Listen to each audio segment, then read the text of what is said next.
Alors dans cette vidéo, nous allons voir comment fonctionne une boucle d'injection utilisée classiquement dans une chromatographie, donc HPLC. Alors voici une boucle qui est démontée et le but de cette boucle, c'est de pouvoir injecter le produit dans le système chromatographique sans casser la pression. Alors description de la boucle.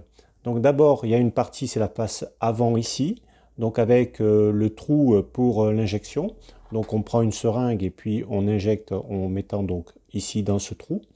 Voilà pour l'injection, ici.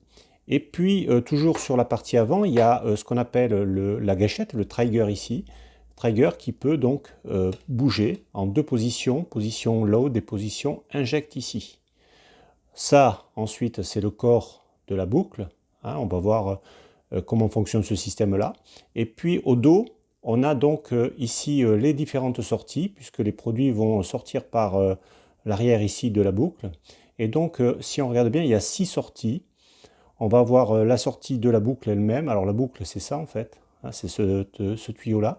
Alors ici, c'est une boucle. Alors c'est noté dessus. Hein, c'est une boucle de 20 microlitres. C'est-à-dire que la capacité de ce tuyau ici est de 20 microlitres. C'est ce qu'on va pouvoir donc injecter dans le système chromatographique hein, pour avoir un volume précis, par exemple quand on va faire du dosage, de la quantification. Il y a deux autres tuyaux, un ici pour l'arrivée du solvant de la phase mobile qui arrive grâce à la pompe et un qui repart vers la colonne, ici. Et puis il y a deux autres sorties, alors il n'y a pas de tuyaux là qui sont branchés. Ces deux sorties ici vont directement dans la poubelle. Et ici, donc, on a un petit fil, un fil électrique qui est un déclencheur, notamment pour les systèmes d'acquisition, les logiciels de système d'acquisition. Donc, en tournant la boucle ici, ça fait un petit courant électrique qui permet donc d'enclencher l'acquisition de la chromatographie. Voilà pour la description générale. Alors, on va démonter cette boucle ici. Pour la démonter, il y a 3 vis ici. Donc, on va les dévisser.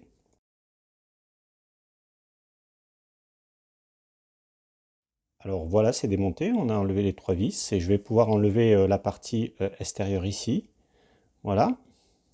Donc ici sur cette partie extérieure, on voit les 6 petits trous.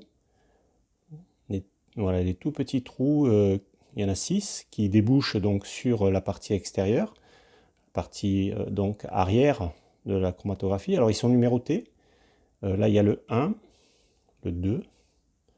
Attends, alors ça dans ce sens. Donc il y a le 1, le 2, le 3, le 4, le 5 et celui qui correspond au 6, hein, qui va être la sortie vers la colonne ici. Donc chaque trou donc, est numéroté. On va voir tout à l'heure comment ça fonctionne exactement. Voilà. Et puis sur la deuxième partie, on a donc un sort de petit filtre là. Donc ce filtre là, il vient se mettre là et on retrouve nos 6 trous sur le filtre là, ici. Voilà. Et puis il y a une partie là où on voit, alors c'est pas 6 trous, hein, il y a un trou seulement.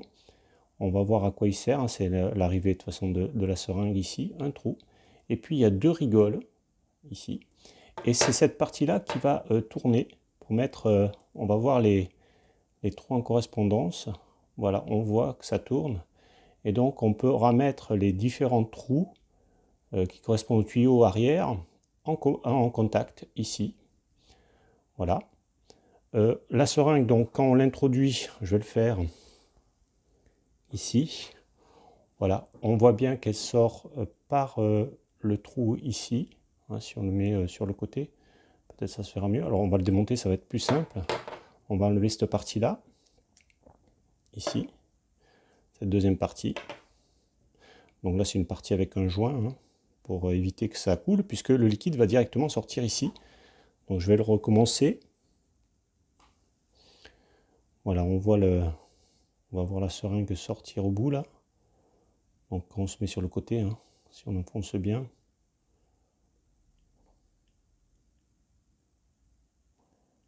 Essayez de le faire voir. La seringue sort là, voilà. On la voit ici sortir au bout. Et donc le produit est directement injecté ici, directement injecté dans ce joint qui vont directement dans les tuyaux arrière.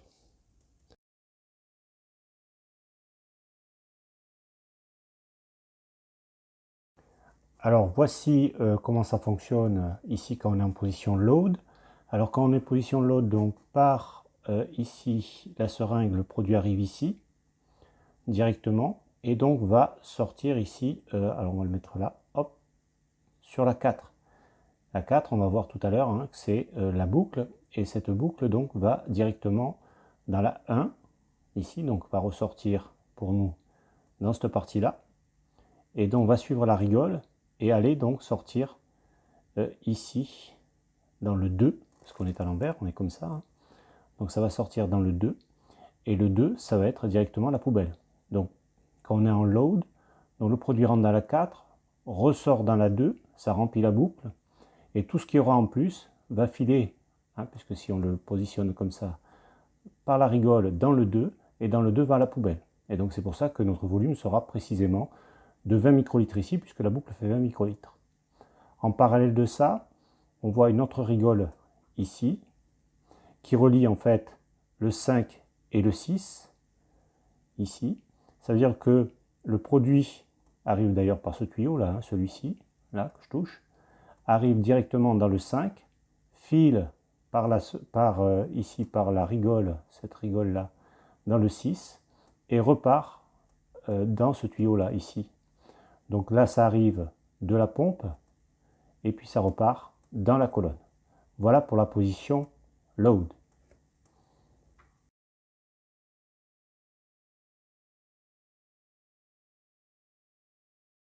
Alors maintenant en position inject, donc on a fait un petit tour, hein, donc vous voyez que le trou ici de la seringue va correspondre cette fois-ci au numéro 3 ici.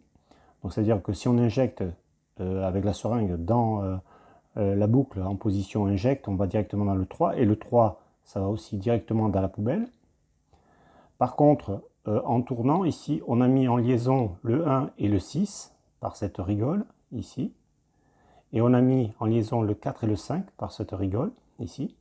Ça veut dire que le produit va arriver par la pompe, par ce tuyau ici, sur le numéro 5, et cette fois-ci, il va aller au numéro 4, donc dans la boucle, va être poussé dans la boucle, hop, et ressortir au niveau 1, et va aller au 6 par cette rigole ici. Et par le 6, donc, on va partir dans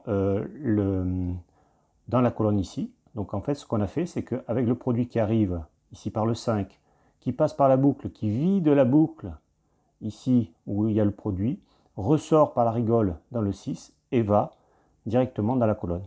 Et donc on a injecté 20 microlitres exactement de produit par ce système-là. Voilà.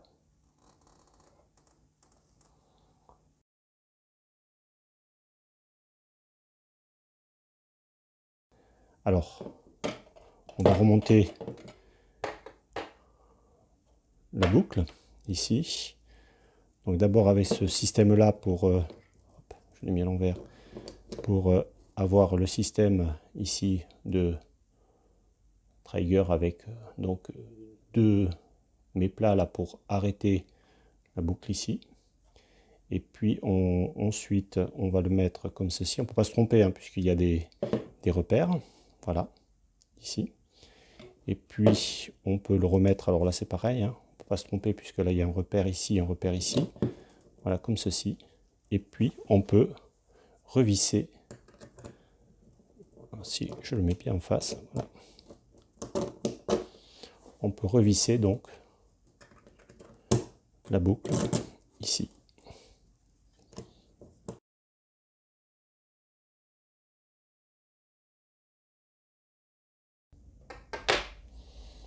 Voilà, la boucle est remontée et on peut donc utiliser le trigger ici.